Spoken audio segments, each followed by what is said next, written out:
भाइयों, महाभारत युद्ध की शुरुआत में जब साक्षात घटोत्कच के फौलादी बेटे वीर बर्बरीक ने कुरुक्षेत्र के मैदान में कदम रखा तो उन्होंने अपनी मां को दिए वचन के कारण केवल 3 बाणों से पूरी दुनिया को खत्म करने का महा चैलेंज दे दिया था। एक ऐसा खौफनाक चैलेंज जिसे सुनकर साक्षात पांडवों के भी पसीने छूट गए थे। तब ब्राह्मण का भेष बनाकर आए साक्षात भगवान श्री कृष्ण ने जब बर्बरीक की शक्ति को परखना चाहा तो बर्बरीक ने केवल एक जादुई बाण छोड़कर उस विशाल पीपल के पेड़ के हजारों पत्तों को एक ही झटके में छेद कर ब्रह्मांड का सबसे बड़ा चमत्कार दिखा दिया था।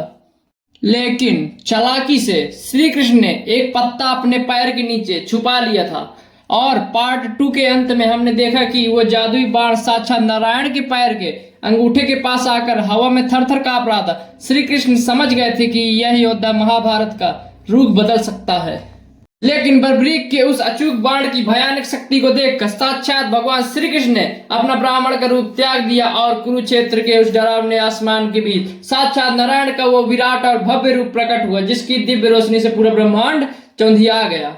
तब नारायण ने महाभारत के युद्ध को अधर्मियों से बचाने के लिए बर्बरीक से एक ऐसी खौफनाक मांग की जिसे सुनकर धरती कांप उठी। श्री कृष्ण ने बर्बरीक से कलयुग की शुरुआत से पहले इतिहास का सबसे बड़ा दान यानी उनका साक्षात कटा हुआ पवित्र शीश मांग लिया।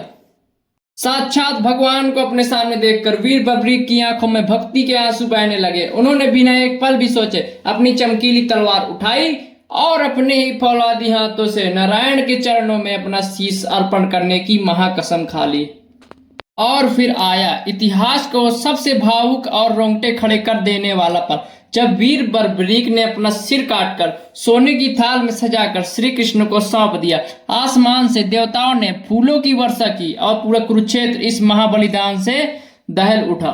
बर्बरीक की इस परम भक्ति से प्रसन्न होकर साक्षात भगवान श्री कृष्ण ने उनके उस कटे हुए शीश को अपने हाथों में उठाया और एक ऐसा महावरदान दिया जो अमर हो गया। श्री कृष्ण ने कहा कि कलयुग में तुम मेरे ही नाम श्याम से पूजे जाओगे और हारने वाले का सहारा बनोगे।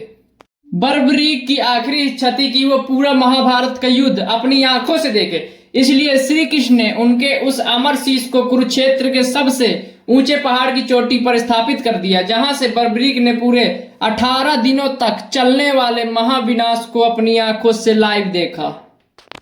जब युद्ध खत्म हुआ और पांडवों में बहस छिड़ी कि यह युद्ध किसने जीता, तब बर्बरीक के उस अमर शीश ने हंसते हुए असली न्याय किया और कहा कि मुझे पूरे मैदान में सिर्फ महाकाल का सुदर्शन चक्र घूमता हुआ साक्षात द्रौपदी का खप्पर खून पीता हुआ दिखाई दे रहा था। महाभारत खत्म होने के सदियों बाद राजस्थान के सीकर जिले के खाटू श्याम की वो पावन धरती पर एक गाय के थन से अपने आप दूध बहने लगा। जब वहां खुदाई की गई तो साक्षात वीर बर्बरीक का वो चमत्कारी चीज दोबारा प्रकट हुआ जिसे आज पूरी दुनिया खाटू श्याम कहती है। आज खाटू श्याम बाबा का वो भव्य दरबार पूरे ब्रह्मांड में जो भी दुखी और हारा हुआ भक्त सच्चे दिल से जाता है, श्याम बाबा उसकी खाली झोली को खुशियों से भर देते हैं। इसलिए उन्हें कलयुग का साक्षात जागृत देव और हारे का सहारा कहा जाता है।